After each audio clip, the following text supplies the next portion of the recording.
Hendry. Thank you, Mr. Speaker. Question number 4. D. Minister John Penrose. Mr. Speaker, our assessment is that since employment and industrial relations are reserved matters under the devolution settlements with Scotland and not conferred in Wales, the laws which govern them are decided here in Westminster collectively for the whole of the UK. This means they will apply to all employers in the UK, including the devolved administrations, as part of our country's single market in goods and services, which has successfully enriched our intellectual, cultural and economic life for centuries. Drew Hendry.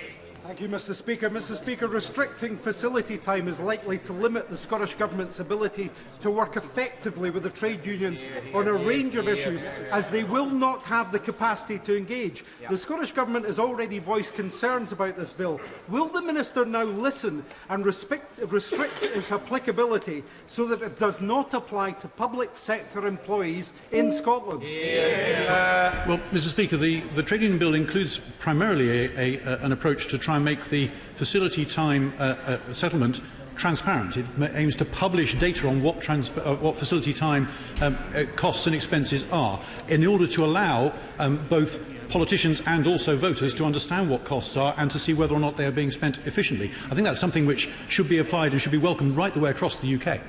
Mr. Tommy Shepherd. Thank you, Mr. Speaker. Since the SNP government came to power in Scotland in 2007, industrial disputes have fallen by 84%. I note this, Mr. Speaker, on a day when junior doctors are yet again on strike and on the streets in England, and I think the public will draw their own conclusions about who best can manage industrial relations. Given the Minister's last reply, can I ask him what sanctions does he intend to take in order to compel the governments in the devolved administrations to implement the draconian measures of the Trade Union Bill? Mr. Speaker, I hope that the honourable gentleman, I'm sure he didn't, mean by his question that the lawmakers in different devolved administrations around the country are considering being lawbreakers.